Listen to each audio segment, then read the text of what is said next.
Welcome back to the show, everybody. How in the heck are you? I wouldn't even know how to answer that for myself. So, um, Uh, yeah, I'll ask my students that. I'll be like, "Hey, how are you doing today?" And they're like, "I'm here." And I'm like, I just appreciate those honest answers. Not yeah, like I'm fine. They're just like, I'm here. I'm like, that's good. You're here.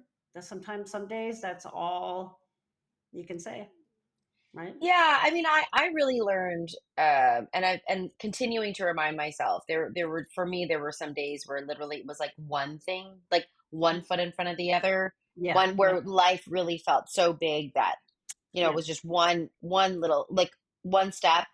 My husband and Hmm. I would be like, Ed and I would be like, what is the one thing we're doing today? We'd go for a Yeah, walk and come up with one thing that we're doing because there were so many things to do to yeah, yeah. in Oh the my midst God.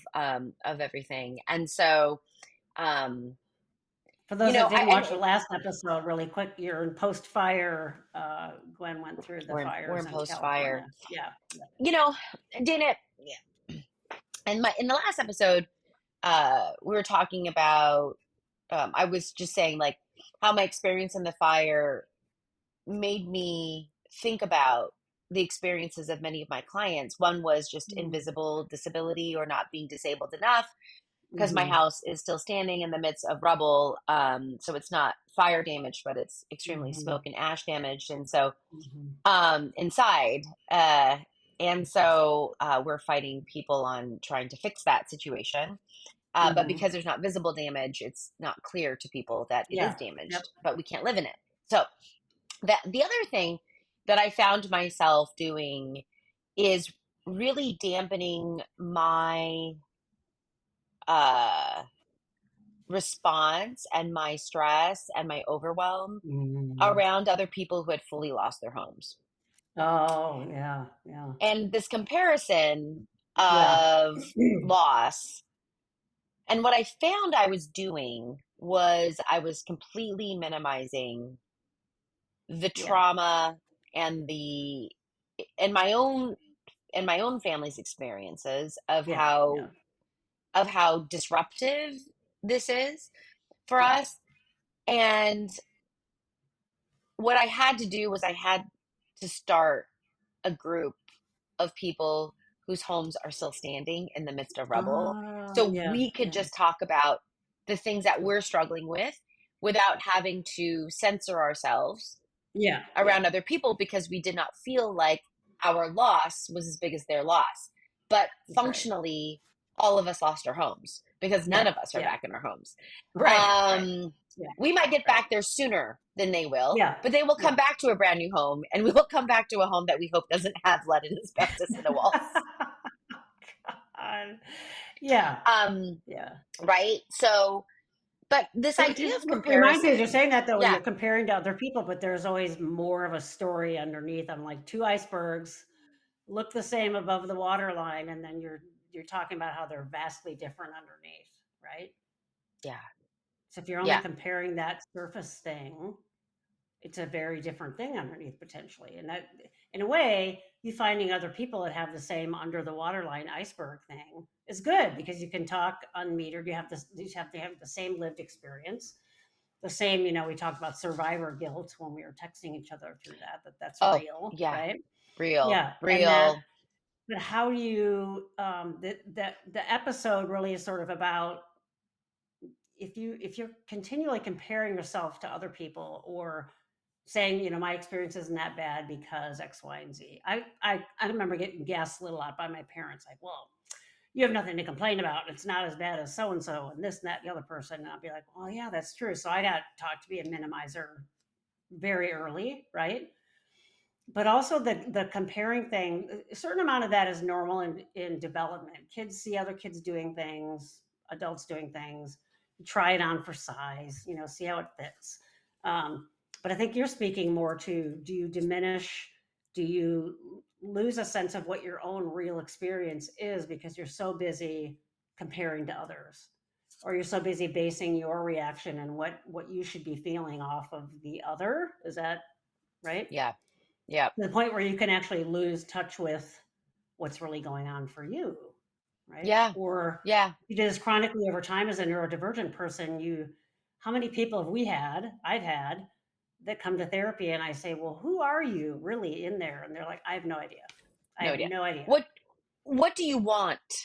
What do you want? Yeah. I don't know. Not a clue.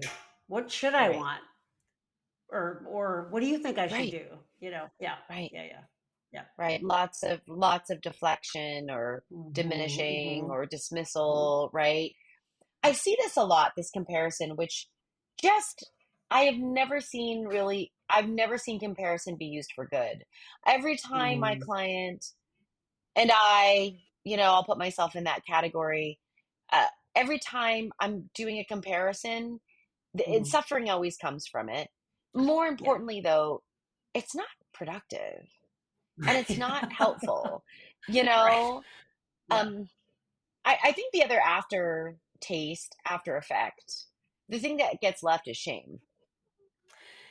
Yeah. So really quick. So for our listeners, if you're thinking like, oh, I want to compare, something I'm doing to someone else and I want to modify my behavior. I mean, it's not all bad, right? So there's that. But I think we're really talking about that sense of shame that comes from if you're saying I'm not as good as, or I've done this wrong, right? That person didn't do that wrong. What's wrong with me, right? That's what What's the you're matter getting with at. me? Yeah, What's yeah, the matter with yeah. me? Mm-hmm. Why can't I do this? Why is everything Yeah, so hard? Why does it take me so long? yeah, It seems really simple. Everyone else can do it. yeah. And I'm not even saying that those are even self-declared messages. I mean, those are Mm-hmm. oftentimes messages that they're getting from their parents or their teachers, Yeah, or yeah, yep, they're just perceptive. It's like, wow, I still am yep. working on this. But it's always those external frames they're making reference to because someone is saying you're not doing it good enough or fast enough or right or whatever, Hmm. right? Hmm. Something along those lines, rather than it being who are Hmm. you at your core and what really is your flavor. But Hmm. you can get it shamed out of you, right? Hmm. I always got the proverbial, you stop being so sensitive. And of course, now I know why. But that really led me to um, okay, I won't be sensitive to anything, So when I first get into therapy in my 20s, it took a year for me to feel anything. Weekly therapy, weekly going to 12-step adult children of alcoholics meetings. And I was just like, I don't understand. Talk about comparing. All these people are like talking about feelings. I have no idea what they're talking about because I'd spent my entire life up to that point being told what you're doing affect wise is wrong. You shouldn't be doing that. Right. And that took an absolute archaeological dig to Yeah. find myself again. Right. Yeah. And so if you're the danger in comparing yourself is in when you judge yourself as not measuring up to something. And adolescence is sort of ripe with this. It's part of the task of adolescence is, you become super self-conscious of everything you're doing. And is it okay? Do I want to be seen with my parents or not? I still remember, I grew up during disco and they had this one night where high school kids could go. They didn't serve alcohol. So we were at the disco and my parents showed up and danced. And my mom had these tight, white, shiny disco pants on, and I was mortified. All my friends were like, "Oh, your parents are so cool," but I was just like, "This is right." So that was sort of a normal reaction to that in that age time. So, but there were also all through high school where I felt like I wasn't wearing the right clothes, or I would wear something that was cool to wear, and I was miserable in it. Right. So, how much are you doing that comparison shopping, if you will, and then abandoning aspects of yourself to the point where you lose track of them, or everything you do feels like you're doing it wrong? That's that shame thing. It's not I'm Yeah. doing something wrong; it's that I am wrong, right? Mm. And that's a fertile ground, right? Very hard to get rid of all that shame, and you'll Hmm. internalize it. So no longer do you need your parents telling you you're being too sensitive. I was doing it to myself, right? So Yeah. shut it You can be off. Yep. your own worst. your own worst Mhm. critic, own worst judge, or hardest Yep. judge on yourself Exactly. Yeah. with those things. I like the splitting of the hairs. We're back, Mhm. Dana. It only took one episode for us to come back to Yeah. splitting hairs again. Right. That Exactly. idea though of comparison's not all bad, Right. right? We do that naturally to get a Mhm. sense of. I mean, we reality check people all the time Yeah. in Yeah. therapy as therapists. That is a comparison. We're Yeah. using Yeah. comparison in that way. We also normalize things when Mhm. people are like, I don't know why I feel this way. This is awful. It's like, no, of course you feel this way. Yeah. Like, Yeah. Right. yeah, of course. Um, we use comparison in lots of ways. I like the Mhm. nuance here, Yeah. which Yeah. is it's when you compare yourself and you don't measure up. And the message there is I'm bad, faulty, broken, Mhm. um, not trying hard enough, lazy, unmotivated, whatever you guys want to say. I mean, like I hear all of these, You're pretty not much on the measuring up to that regular. ideal that you're comparing to or whatever you're comparing to. Yeah. Yep. Yeah, yeah. Mhm.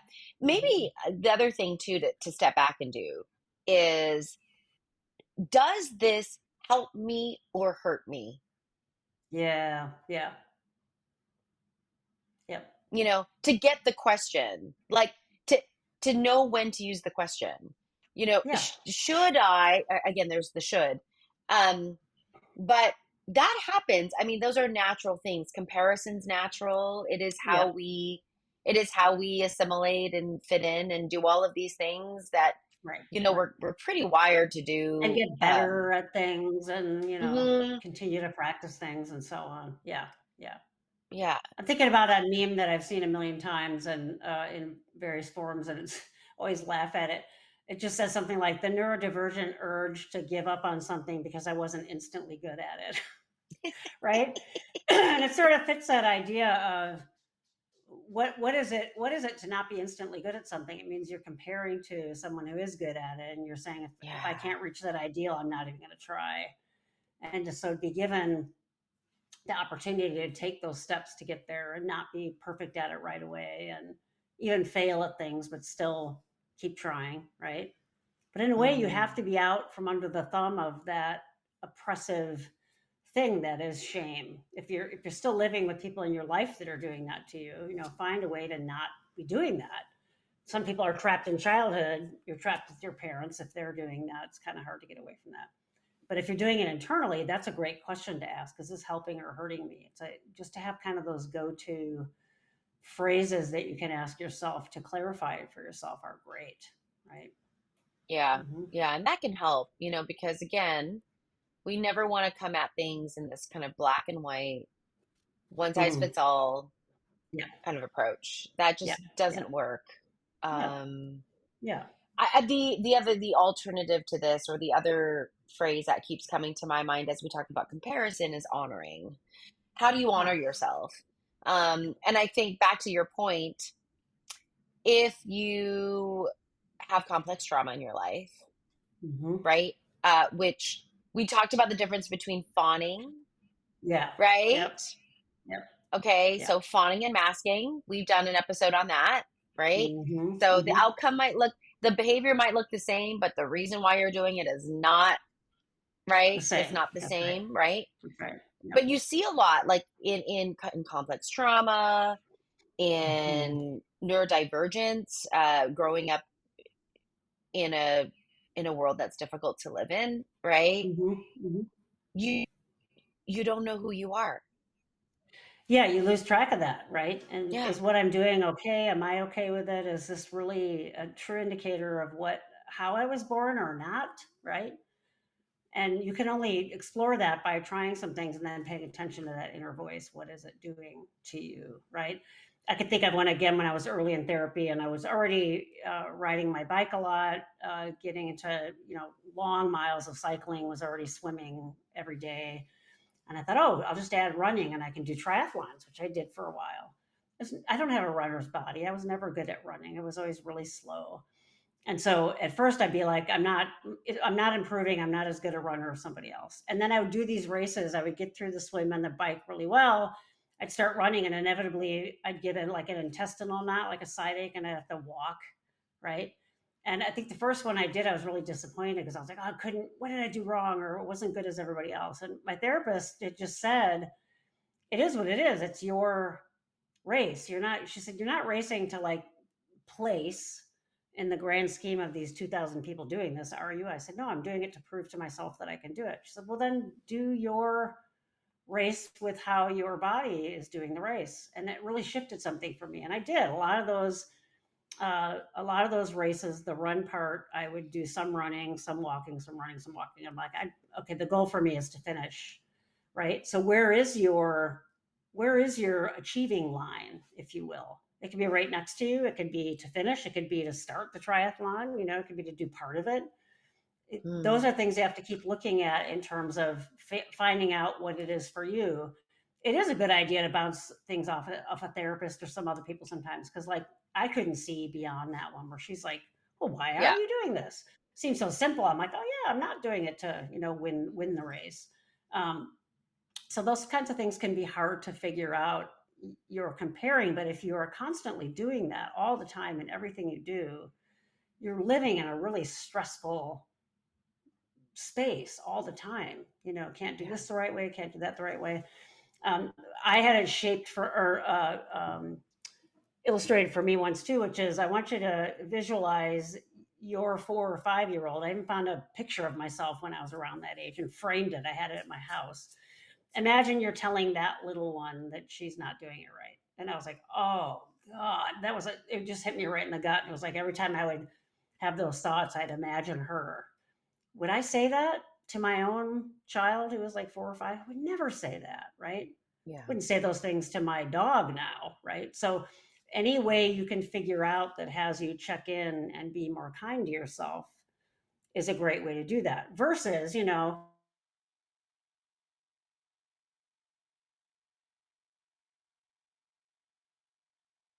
better at it. That's like an achievable, I want to push it a little bit. Find that grade. That's very different than saying, oh, I suck because I couldn't, run the whole run portion. You don't. You don't suck. And then be really mindful of people in your life who tell you you suck because you didn't run the whole thing, because those are probably not people that are not good for you. Yeah. Dana, what do you think the underlying why? Like if we were to get underneath that one more layer, Mm-hmm. Yeah. like I think why humans do do that too. yeah, Yeah, we're social beings, right? yeah, Some of yeah. it is to keep social order. If I'm doing something that really is disruptive or not good for the collective, it might be good for me to get that feedback and say, oh, I shouldn't do that. If I'm uh, killing people or I'm, goofing off instead of planting the stuff we need to have to survive the following winter, maybe I should pay attention to that, right? So I do think it's hardwired into us. And we're not that far from living outdoors, if you will, in terms of how long we've been on Earth as humans Mm-hmm. and how we're living today. So our environments are so artificial for what our genetics haven't caught up to yet. So I always think of that. Imagine me just trying to survive outside today in Seattle with this massive windstorm going on. Like, how would that have been overnight if I had to find some place to curl up and get away from the wind, right? Didn't have to worry Yeah. about it because I'm in the house. So I do think underneath that it creates some social order. It's a survival sort of thing, right? If I'm metering myself and making sure I stay on the path to survive, I think it does go that basic sometimes. But we're in these social systems now that are way beyond what our genes are set up for, have evolved into, and it becomes toxic then, you know. Yep. Yep. Yep. So And then stepping there's all back, this, yeah. yeah. Go ahead. Go ahead, There's all Dana. that power kind of stuff. Like some people get off. Some people make themselves feel better by criticizing you, and then you take it in. So there's all those kinds of dynamics that can be at play too, right?